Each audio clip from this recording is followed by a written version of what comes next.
Commander's Log. Earth Standard Date, October 12th, 2045. Victory comes too easily on this backwater planet, and that worries me more than any fierce resistance ever could. I, Commander Valthor Krell of the Galactic Dominion's 9th Conquest Fleet, have led invasions across 15 star systems. Never in all my cycles of service have I encountered a species that simply rolled over and played dead. These humans, they practically laid out a welcome mat. Commander, my second-in-command, Subcommando NYR, interrupts my recording. The United Nations has surrendered again. This time they sent a gift basket. I stare at him. My 4 eyes blink in perfect sequence. A gift basket. Yes, sir. With a note that says, "Thank you for choosing Earth for your invasion needs.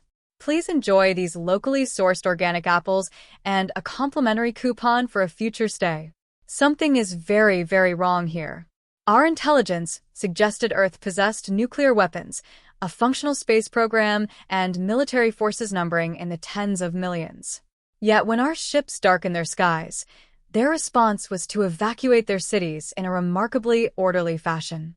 Their military bases stood empty. Their missile silos sat abandoned. Their naval fleets had vanished from every port. Sir, and why our shifts uncomfortably? The humans have also provided us with detailed maps of their power plants, water treatment facilities, and major infrastructure. They've even labeled the weak points with little red arrows.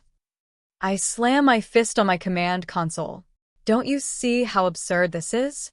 No species simply hands over their planet. Where is their orbital defense grid? Where are their hidden bunkers? Where is their last desperate stand? Perhaps, NYR suggests carefully, they're simply more enlightened than other races. They wish to preserve their population by avoiding pointless resistance. I laugh. The sound echoes through my command chamber like breaking glass. Enlightened? Have you read their history? These humans have fought wars over everything: resources, religion, the correct way to prepare bread. They once had a conflict that lasted a century because of an insult at a sporting event involving a ball and a bat. A notification pings on my screen. Another message from the humans.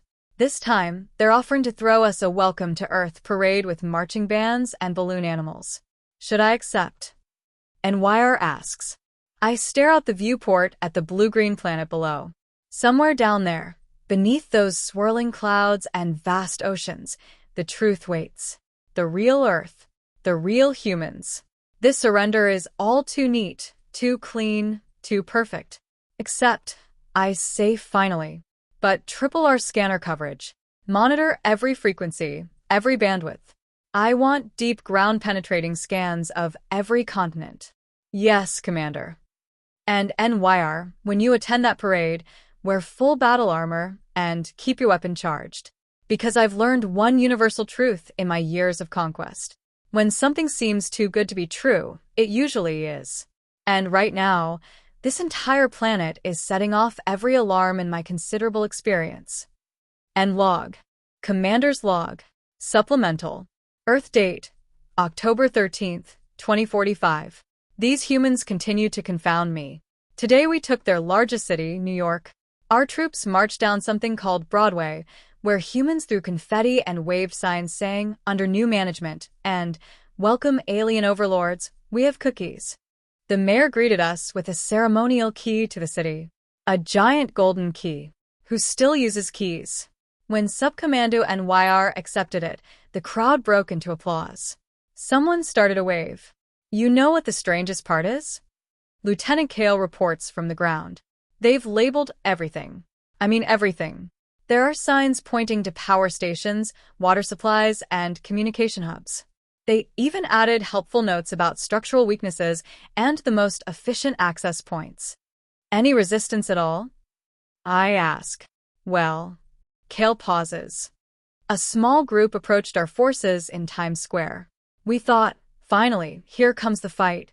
But no, they wanted to sell us t-shirts that say, "I invaded Earth and all I got was this lousy planet and matching baseball caps."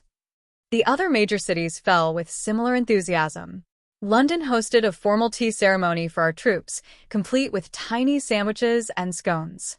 Tokyo organized a parade with giant mechanical robots, which turned out to be purely decorative.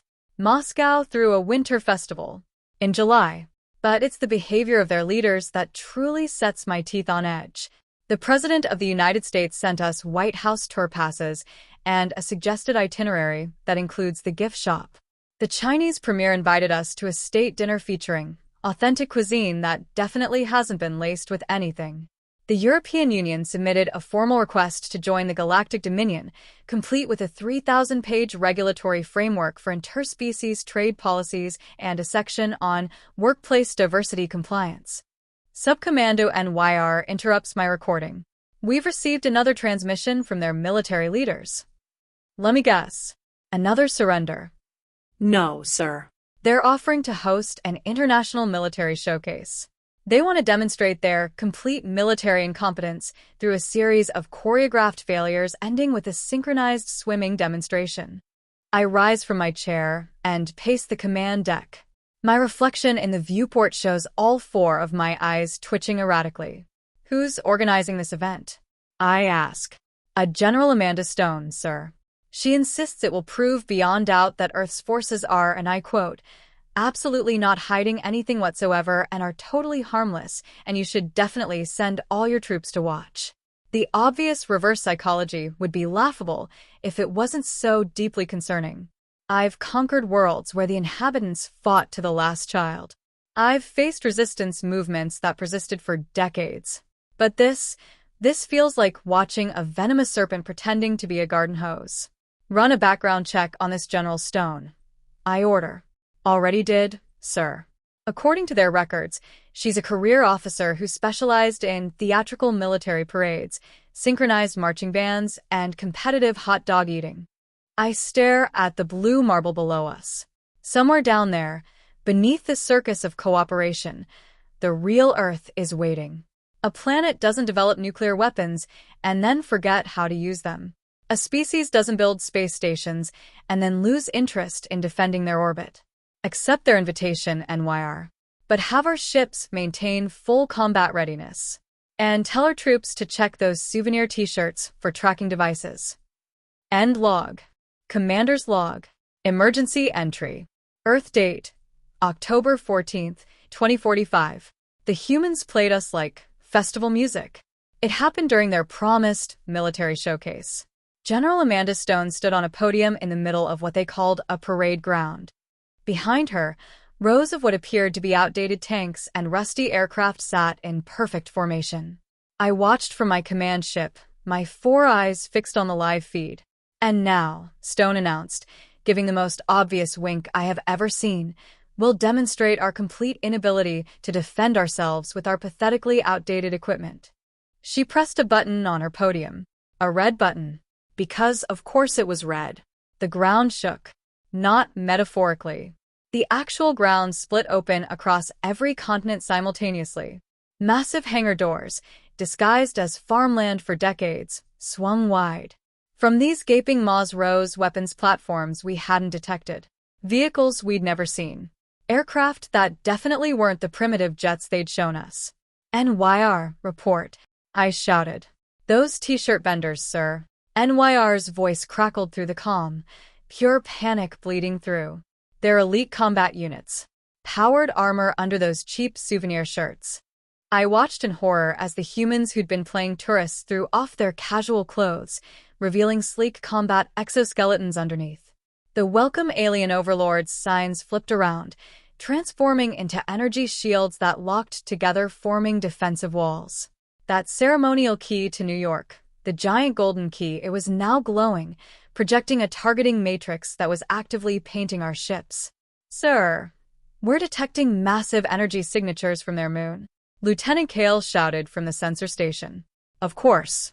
Their moon. That suspiciously ordinary, supposedly abandoned moon they'd assured us was just a rock with flags on it. A beam of pure energy erupted from the lunar surface, cutting one of our capital ships in half like it was made of wet paper. The two halves drifted apart in perfect symmetry, and I swear I heard General Stone's voice over all frequencies. Welcome to Earth, Commander. Enjoy the show. Status report.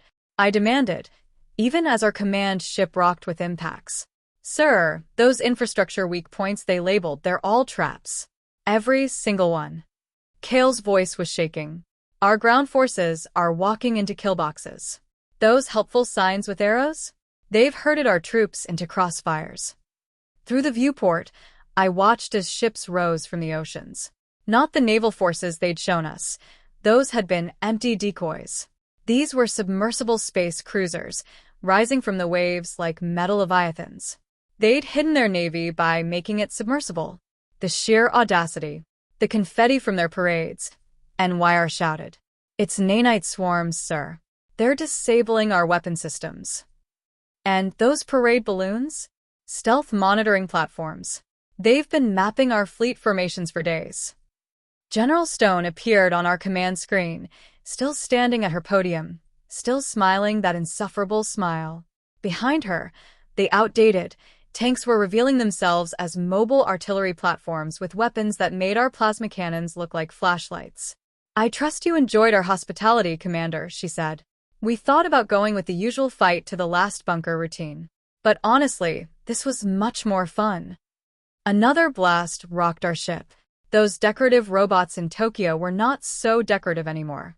They were tearing through our ground forces with terrifying efficiency, their parade costumes falling away to reveal military-grade combat frames. You hid everything in plain sight, I said, unable to keep the grudging admiration from my voice. Oh, honey. Stone's smile widened. You haven't seen anything yet. Those gift baskets we sent? You really should have scanned those apples more carefully. On cue, every piece of fruit we'd accepted as welcome gifts activated. Small electromagnetic pulse emitters, disguised as organic matter, fried our secondary systems. Even our backup generators sputtered and died. Sir, NYR called out. Remember that 3,000-page EU regulatory framework we processed through our legal database? Don't tell me. It contained encoded shutdown commands for every system in our fleet. We gave them access when we opened the document. Their malware piggybacked on the trade agreement clauses. I sank into my command chair, watching as humanity's real military emerged from their elaborate masquerade. Those synchronized marching bands? Combat robots. The Winter Festival in Moscow? Cover for massive weapon arrays camouflaged as ice sculptures. Even the tour passes to the White House contained quantum encryption keys that were now being used to slice through our cybersecurity like a hot knife through butter. Commander, General Stone said almost gently, next time you invade a planet, maybe check if their entire civilization is actually just an elaborate combat training exercise disguised as a dysfunctional society. She made finger guns at the camera. Finger guns. Now, about those t-shirts you're wearing. You might want to take them off. They're about to get really uncomfortable. The last thing I saw before our primary power failed was Stone's grinning face and those infuriating finger guns. They beat us with hospitality, hidden technology, and finger guns. This is why I hate planets that surrender too easily. End log. Emergency power only. Emergency power only. Commander's log. Earth date, October 14th, 2045. Time, 6 hours post-revelation. Backup power restored. Recording this on a personal device, since our main systems are still down. Thanks to those cursed apples. The humans have spent the last 6 hours giving us a grand tour of their actual military capabilities. Not by choice, more like a mandatory field trip through pain. Sir, Lieutenant Kale reports from what's left of our ground forces. Remember those street vendors selling hot dogs to our troops? The ones with the delicious mustard? The carts transform into mobile missile platforms. And the hot dogs? Targeting beacons. I watched through my cracked viewport as another wave of their real weapons tears through our defenses. Those primitive satellites they claimed were for weather monitoring? They've unfolded like deadly metal flowers, revealing weapon systems that make our best tech look like children's toys. NYR, what's that light in the distance? I ask. Subcommander NYR presses his face against the observation glass. Sir, that's the Statue of Liberty. It's moving. Sure enough, their famous green monument has transformed into a towering war machine. Lady Liberty now carries a plasma torch instead of a regular one. The tablet in her hand glows, a shield generator. And that crown? Orbital Defense Targeting Array. At least tell me the inscription about huddled masses was fake too, I mutter. Actually, sir, NYR says that part was real. They just neglected to mention that they huddled masses included their elite shock troops, waiting for the right moment. The humans are displaying combat techniques we've never seen before. Their forces materialize from nowhere, strike with devastating precision, and vanish again. Those tourist photos they kept taking with our troops? App data for guerrilla warfare. The selfie sticks. Portable rail guns. A transmission cuts through our emergency channel. It's Captain Blake Morrison, who we thought was just a cheerful tour guide at the Grand Canyon. Hey there. Enjoying the show? His voice drips with fake cheerfulness. Fun fact, you know how we kept talking about our love of underground parking? Yeah, those weren't parking garages. The ground beneath our remaining forces trembles as massive drill vehicles emerge from what we'd marked as subway tunnels. But these machines aren't for public transportation, unless public transportation on Earth includes plasma cutters and quantum disruptors. Those aren't even the cool toys, Morrison continues. Remember that Hollywood movie set we invited you to visit? The one filming Attack of the Alien Invaders Part 7? My blood runs cold. The props were real. Those fake spaceships? Real spaceships. The costume designers? Quantum physicists and weapons engineers. That craft services table? Okay, that was actually just sandwiches. Even we need to eat. Another blast rocks what's left of our command ship. I watch in disbelief as their civilian space station unfolds like an origami nightmare, revealing weapon systems that shouldn't be possible with their level of technology. Sir, Kale reports, his voice barely a whisper. Remember that children's science fair we were invited to judge? Please don't. The winner's project on how to build a better volcano just took out our entire Eastern Fleet. With an actual volcano. They built a working volcano, sir. Through the chaos, I spot General Stone's command center. It's the hot dog stand that used to be parked outside our ship. The one we visited every day for lunch. The one we gave 5-star reviews to on their primitive internet. By the way, Stone's voice cuts in, those review sites were also military intelligence gathering platforms. Your detailed feedback about our hot dogs helped us calibrate our targeting systems. Thanks for being so specific about the mustard delivery angle. A series of explosions light up the sky. The humans have activated something they call Project Thunderstorm. Those weather satellites they claimed weren't working? They're working now. Lightning bolts the size of cities lance through our formation. What are they using for targeting? I ask. Sir, it appears to be pigeons. The birds are drones. Kale confirms miserably. All of them. Even the ones that pooped on our ships. I slump in my chair, watching as humanity's real arsenal transforms the battlefield into a showcase of everything we should have seen coming. Their entire civilization wasn't just a mask. It was a weapon waiting to be unveiled. Oh, and Commander? Stone's voice returns. Remember when we said our nuclear weapons were in storage? Turns out storage is a really flexible term. I don't even want to know what that means, but I have a feeling we're about to find out. Sir, NYR asks quietly, should we try using those commemorative snow globes they gave us? NYR, if you shake that snow globe, I will personally eject you into their defense grid. Outside, the Statue of Liberty fires its plasma torch. Our last remaining cruiser disintegrates. The age of the Dominion's conquest has just met its match, a species that turned surrender into the deadliest weapon of all. N-log. Personal device battery critical. Personal device. Commander's log. Earth date. October 15th, 2045. They knew we were coming. Not just days or months in advance. They knew for decades. Sir, Subcommando NYR reports from our emergency bunker, which was previously a Starbucks coffee shop, because of course it was. We've recovered data from their historical records. Those space telescopes they claimed were for scientific research? They spotted our fleet 18 years ago. 18 years. Nearly 2 decades of preparation hidden behind a facade of cat videos, celebrity gossip, and social media arguments about whether a hot dog is a sandwich. That's not the worst part. Lieutenant Kale adds. Remember all those superhero movies they kept making? Training simulations. They were teaching their population how to react to alien invasions while making a profit on popcorn sales. A transmission breaks through our scrambled communications. It's Dr. Olivia Chin, who we thought was a social media influencer giving our troops makeup tutorials.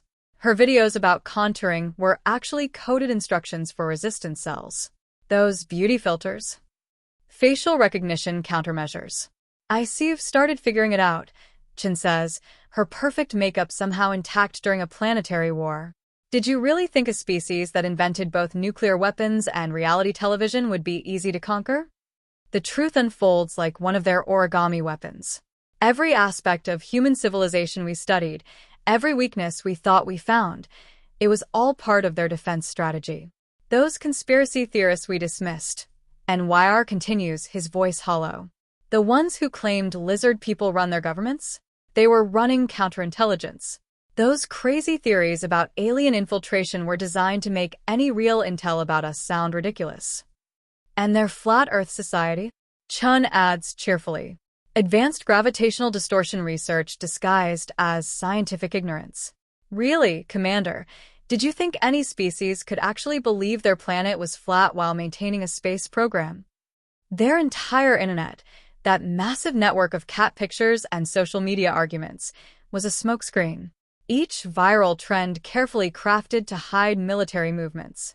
Those dance challenges, combat training, unboxing videos, equipment inspections, food challenges, endurance training, and metabolic stress testing. Sir, Kale reports, we've decoded more of their historical records. The Cold War? Weapons development competition disguised as political tension. The space race?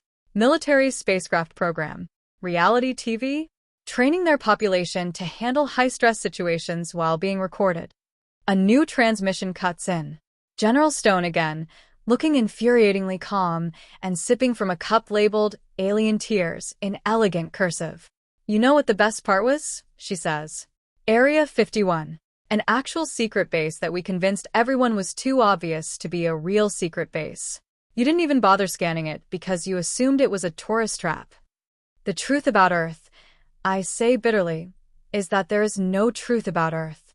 Everything is a weapon. Speaking of weapons, Stone grins, how are you enjoying our orbital defense system? The one we disguised as global warming. My jaw drops. You didn't. Raise the planet's temperature just enough to power our planetary shield generator. Those climate scientists warning about rising sea levels? Engineering team working on our underwater bases. Environmental protesters? Camouflage for power station construction. Even now, they're broadcasting cat videos on all frequencies. But hidden in the cute meows and playful paws are targeting codes and battle coordinates. That's the truth about humanity, Chin says. They didn't just prepare for war. They turned their entire civilization into a weapon.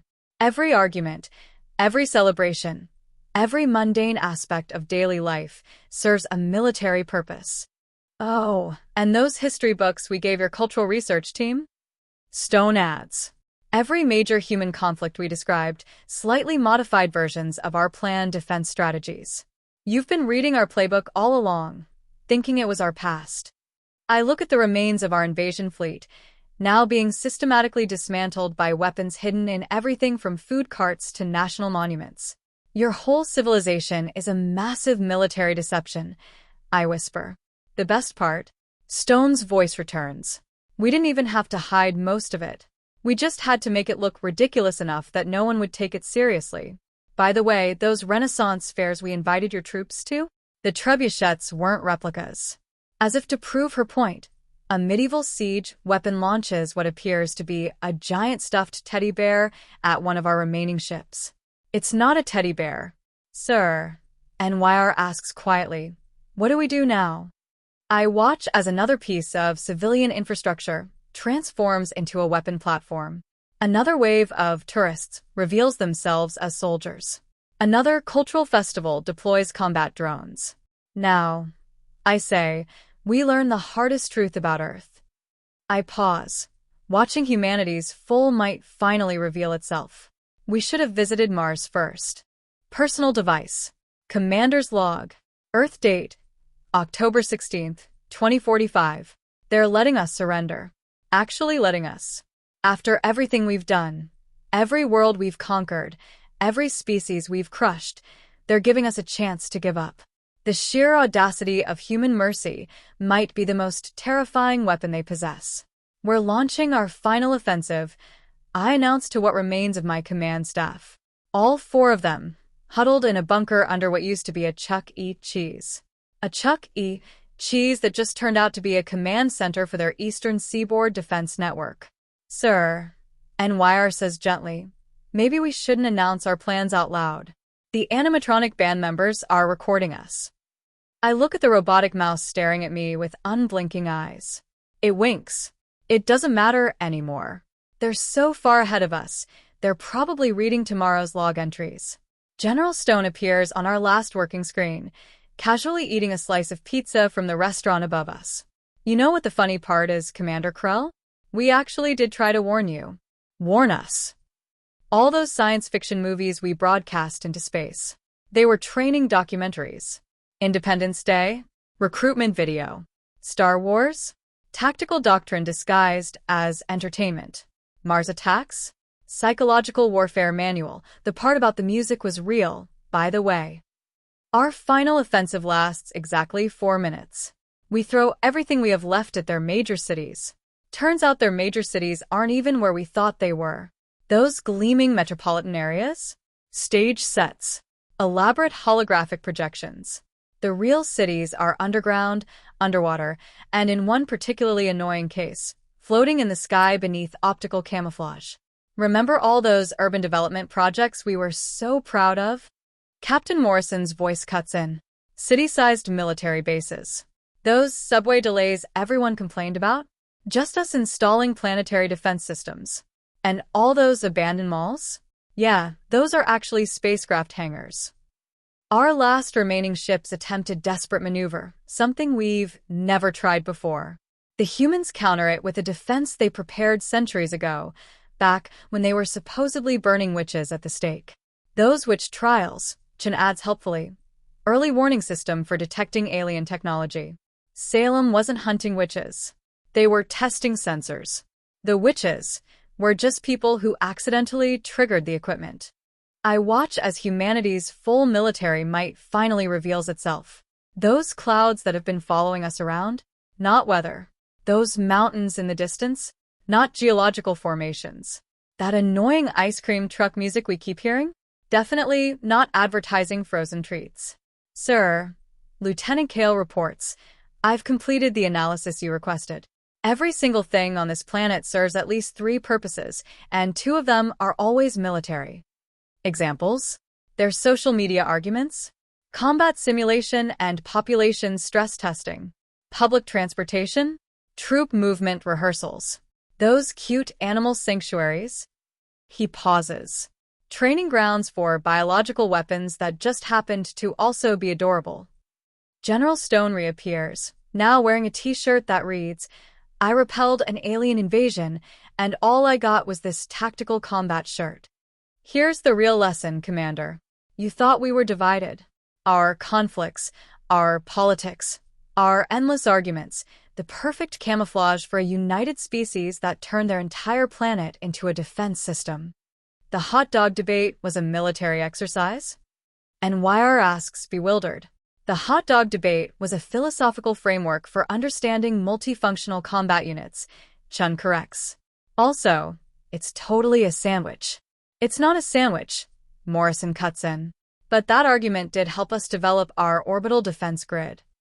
As our final ships fall to weapons disguised as children's birthday party decorations, I finally understand the true nature of humanity. They're not just warriors who hide their strength. They're artists who turn deception into a civilization. We accept your surrender, Stone says, her voice gentler now. We'll even let you keep the t-shirts. They look good on you, although you might want to wash them first. They're covered in tracking nanites that we've been using to map your biological vulnerabilities. Any last questions? Chun asks. I look at my defeated fleet, at the ruins of our invasion, at a planet that just revealed itself to be the galaxy's most elaborate military installation. Just one, I say. Those customer satisfaction surveys you kept asking us to fill out? Stone grins. Strategic analysis of alien psychology. Your detailed complaints about our public transportation system helped us optimize our orbital bombardment patterns. Thanks for being so specific about the uncomfortable seating arrangements. As we prepare to surrender formally, I make one final log entry, a warning to any other civilization that might think Earth looks like an easy target. Don't invade a species that turned their entire history into a weapon. Don't attack a planet where even the cat videos are tactical communications.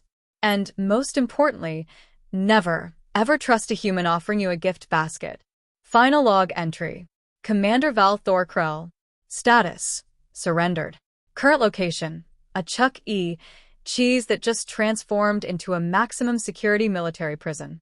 Personal device battery: 1%. Yes, the pizza is actually quite good, even if it is probably analyzing our DNA. End of all logs. 1 month later. Recovered file. Classification: historical record.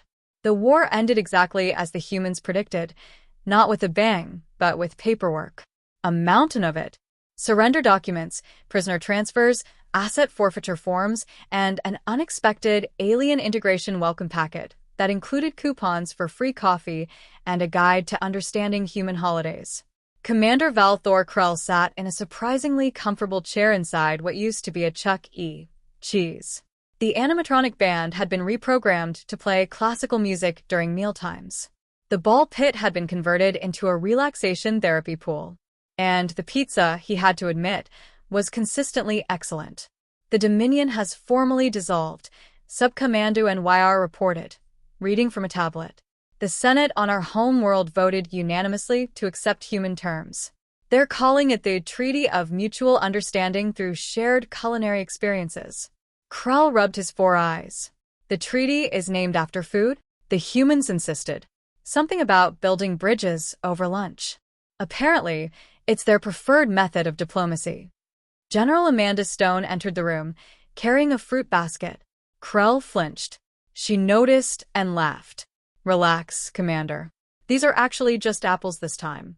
We figured you've earned the real thing. She set the basket on the table. How are you settling in? You're asking about my comfort? After I tried to conquer your world. Stone sat across from him, her expression softening. That's the thing about us, Commander. We don't hold grudges. We learn from conflicts. We grow. And we move forward. Besides, you weren't trying to conquer us. You were trying to add us to your collection. We just disagreed with your approach. Krell stared at her for a long moment. I don't understand your species. Good. The day you understand us completely is the day we stop evolving. And we never stop. She stood and gestured toward the door. Come on. There's something I want to show you. She led him through corridors that had once been part of the invasion force's prison block. Now, they were classrooms.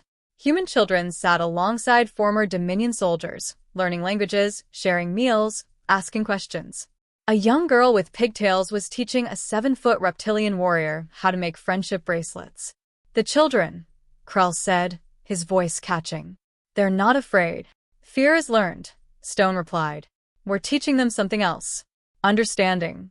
Cooperation. The knowledge that enemies are just friends who haven't shared a meal yet. Krell watched his former first officer, NYR, helping a human teenager with mathematics. The boy had been a prisoner. He was now a tutor. This is your real weapon, isn't it? Not the hidden bases or the transformable monuments. This. Stone nodded. Always has been. Anyone can build weapons. Anyone can hide technology. But turning an enemy into an ally? Making them want to be better? That's the hardest thing in the universe. And humans have been practicing it on each other for thousands of years. They walked to the observation deck. Earth hung below them, blue and green, and impossibly beautiful. Krell could see the lights of cities. Real cities this time, no longer disguised. Humanity had nothing left to hide from him, and he had nothing left to hide from himself. What happens now? He asked. Now? We rebuild. Your worlds, our worlds, everything in between. We share technology, resources, knowledge. We argue about trade routes and environmental policies and whether pineapple belongs on pizza. Normal things.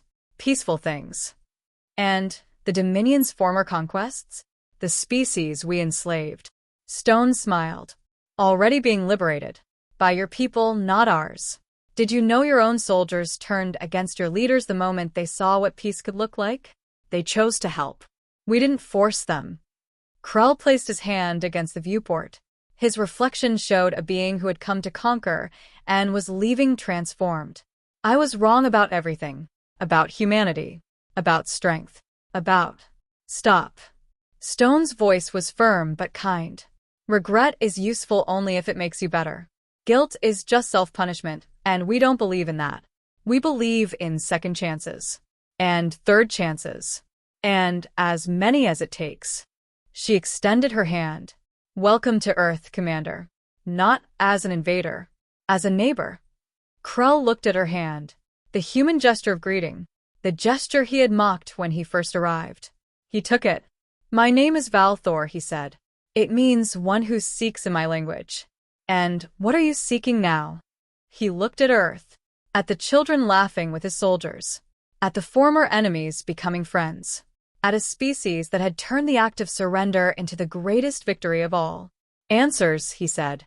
And maybe some of that pizza. Stone laughed. A genuine, warm sound that echoed through the observation deck. I think that can be arranged. They walked out together, Commander and General, former enemies, now something else. Something new. Something that had never existed before. Behind them, Earth's sun began to set, painting the sky in shades of orange and purple. The same sky that had once been filled with invasion ships now held only peaceful stars. The war was over. The peace had begun. And somewhere in a converted Chuck E. Cheese, a former alien commander, was about to discover the healing power of pepperoni. Final note recovered from Commander Valthor Krell's personal device. They beat us with fruit baskets and friendship bracelets. They disarmed us with kindness and pizza. They destroyed our desire to conquer not with weapons, but with a better offer. I came to Earth to add it to the Dominion's collection. Instead, Earth added me to its own. And somehow, impossibly, I am grateful. If you are reading this and thinking of invading this strange, beautiful, terrifying planet, don't. Not because you will lose. You will. But because you will also be found. And being found by humans changes everything. Also, the pizza is really good. Even the pineapple one.